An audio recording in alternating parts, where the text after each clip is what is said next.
참 예수님,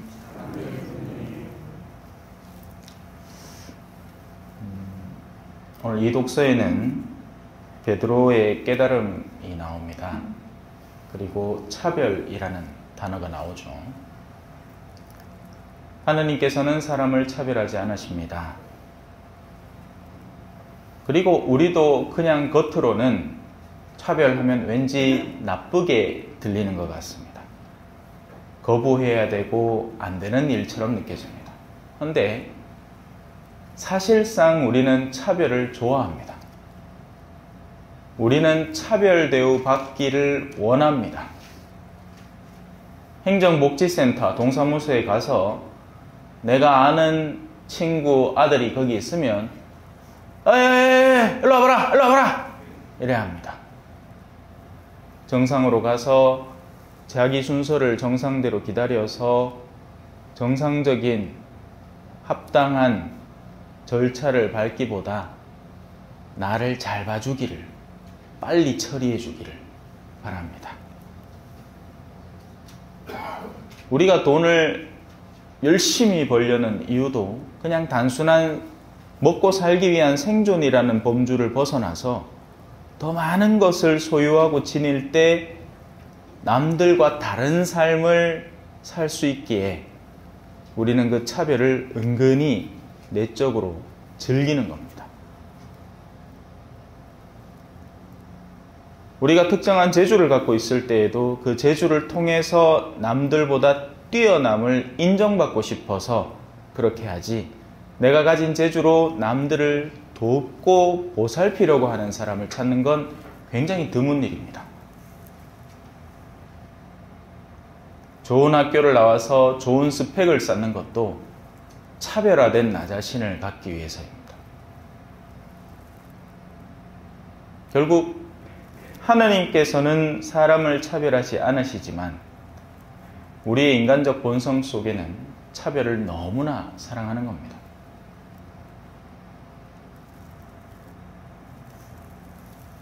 차별이라는 것은 너와 내가 다를 때 나타납니다.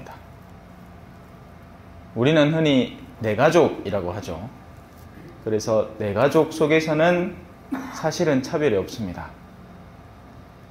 어릴 때 형제들은 정말 서로 친하게 자랍니다. 욕심낼 것도 딱히 없고 그냥 사이좋게 지냅니다. 언제부터 차별이 일어나죠?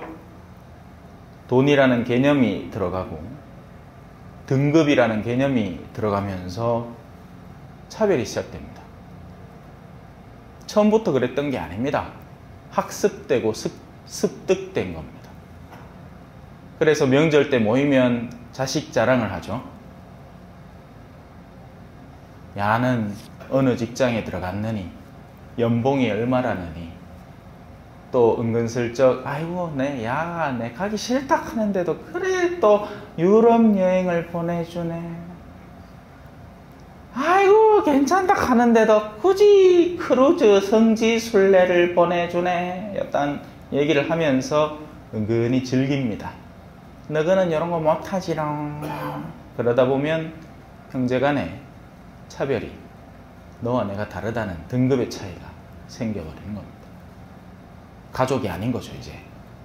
이제부터는 가족이 아닌 겁니다. 그리고 결정적으로 그런 차별은 부모의 유산 문제 앞에서 철천지 원수가 됨으로써 완벽하게 검증이 됩니다. 니 따위가 어떻게 아버지의 유산의 50%를 가지려 하느냐, 그건 내 몫이다. 잔인한 사람들이 되어가는 거죠.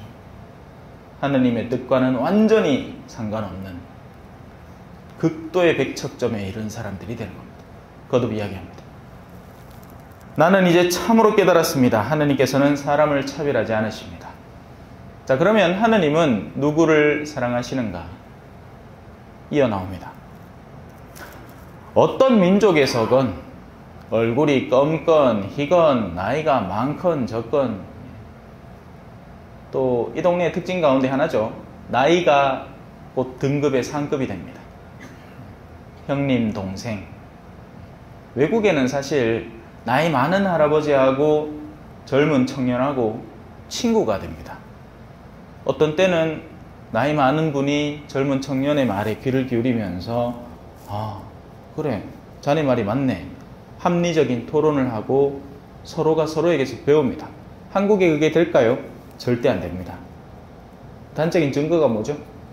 보자들 가운데 주인보다 나이 많은 보자가, 그러니까 주인보다 나이 많은 보자를 보신 적이 있습니까? 없죠. 왠지 아세요? 안 되기 때문입니다. 그렇게 되면 한국에선 시스템이 안 돌아가기 때문입니다. 우리는 말 속에서부터 그걸 꾹꾹 억눌러 놨죠. 나이 적은 사람은 나이 많은 사람에게 존대하도록 되어 있습니다. 그나마 하나 다행인 건 우리 성당 안에서는 직분이 또 차별을 형성해내기 때문에 여러분은 사제이기에 어쩔 수 없이 앉아서 들으시는 겁니다. 만약에 저를 일상 안에서 저 나이 또래의 사람을 그냥 만났더라면 당장 반말부터 박았을 겁니다. 왜냐하면 이건 제가 직접 체험했기 때문에 그렇습니다. 강아지를 데리고 산책을 나가는데 생판 처음 보는 한 분이 이름 뭐고? 아이고 강아지 귀엽네요. 이름이 뭡니까도 아니고 대뜸 반말부터 디립다 박아버리는 겁니다.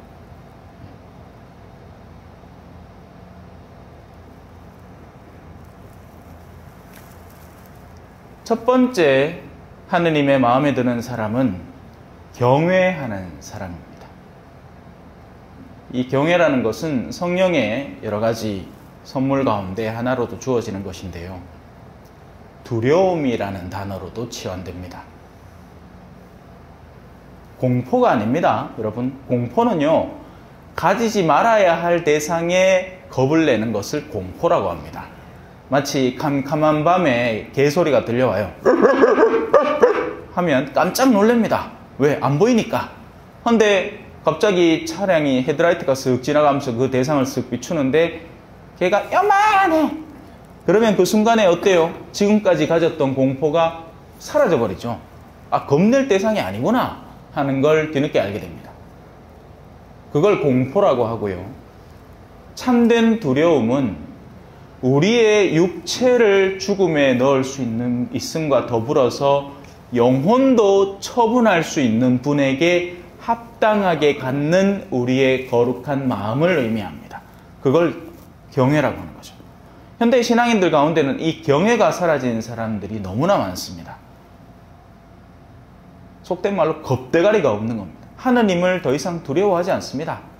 아니, 오히려 자신에게 모든 주권이 있다고 착각을 합니다. 그래서 성당도 내가 나가는 거지, 내가 결정해서 나가는 거지, 세상의 주인에게 내가 합당하게 무언가를 돌려드린다는 생각을 못합니다.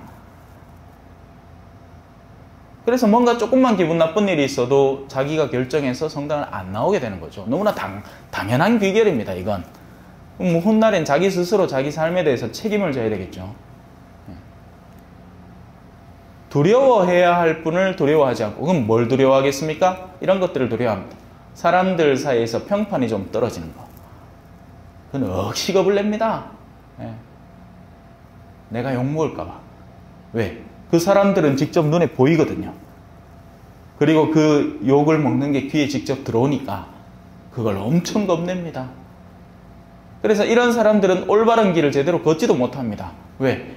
사람이 올바른 여정을 걸어가면 항상 반대를 받기 때문에 그렇습니다. 용기를 상실을 하고 그냥 사람들에게 맞춰가죠. 여기도 그냥 네 말도 옳다, 네 말도 옳다, 황희정성이 되어갑니다. 줏대가 하나도 없습니다. 그래서 신앙도 자식들이 신앙에서 멀어져도 괜찮다 합니다. 공부만 열심히 해라, 취직이나 잘 되고 돈만 벌면 된다. 그래야 내 노후나 보장해주면 되지. 신앙은 네 갈만할 때 가라. 그러다 보니 자녀들의 신앙이 박살이 나고 있습니다. 그 누구도 챙기지 않는 영적인 여정. 하지만 하느님은 당신을 경외하는 일을 아낍니다. 하느님에게는 합당한 경외를 드려야 됩니다. 하느님께는 합당한 두려운 마음을 가져야 됩니다. 자, 이제 하나 남았습니다. 의로운 일을 하는 사람은 다 받아주십니다. 여기서 수많은 신앙인들이 착각을 합니다. 뭐가 의로운 일이냐? 꼬박꼬박 판공 보는 거. 그래서 준비도 되지 않은 채 그냥 성사표만 들고 들어와 버립니다. 어르신 고백하세요. 성사 본 지는 한 1년 되었는데 막 하다 삭아주석 합니다. 무슨 아이스크림입니까? 삭북해. 김치가 뭘 삭부란 말입니까? 뭘 꺼내놔야 그거에 대한 합당한 용서를 제가 사죄경을 드리죠. 그냥 들어온 겁니다. 그냥. 왜?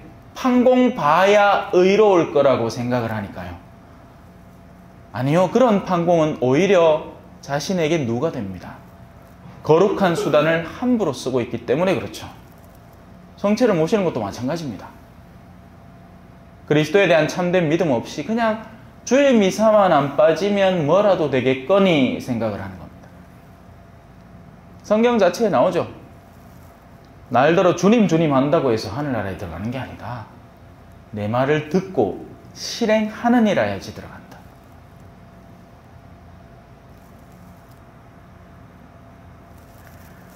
자, 이제 예수님의 활동을 조금만 살펴보고 마무리를 하겠습니다. 예수님은 성령과 힘을 하느님으로부터 받아서 두 가지 일을 합니다. 하나, 두루 다니시면서 좋은 일을 합니다.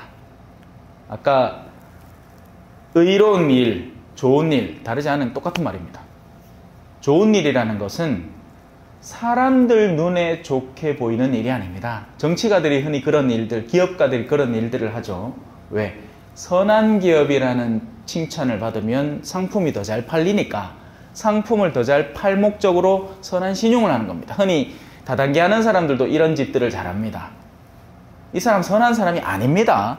그런데 선한 신용을 해야 사람들의 신임을 얻고 그 사람들의 신임을 얻어야 자기가 파는 방문 판매 제품을 더 쉽고 빠르게 팔아낼 수 있기 때문에 선한 척을 하는 거죠. 그런 사람들이 하는 선한 일은 표가 납니다. 진심으로 하는 게 아니거든요. 선한 신용을 하고 있는 겁니다. 진짜 의로운 일은 하느님의 마음과 내 마음이 동화되어 하는 일입니다. 하느님이 어떤 것을 좋아하시는지에 대한 감각을 내가 갖고 있어서 그 일을 하려고 애를 쓰는 겁니다. 그러면 크게 진을 뺄 필요가 없습니다. 왜? 하느님은 내가 무리하기를 원치 않으시거든요. 나의 일상 안에서 선을 하느님께서 원하시는 일을 하면 되는 겁니다. 그건 죽자고 어떤 성체조배를 3시간을 한다. 묵주기도를 20단을 바친다. 이렇게 하는 게 아닌 겁니다. 내가 할만하면 그렇게 하면 되고, 아니면 내가 할만한 선에서 하느님이 나를 통해 원하시는 일을 하면 되는 겁니다. 내가 사지가 마비돼서 집안에 누워있는 사람인데 어떻게 성당을 나가겠어요? 그러면 그 사람은 하느님이 원하는 일을 하지 못합니까? 할 수 있습니다. 짜증 10번 낼 거 8번 내면 박수 쳐줘야 됩니다. 그게 그 사람이 의로움 속에서 할 수 있는 일입니다. 아프면 짜증이 납니다. 안 그래요? 이 실인데 찬물 들이키면 짜증 나잖아요. 근데 그거 10번 낼 거를 하느님 안에서 참는 겁니다. 그러면 그게 의로운 일이 됩니다.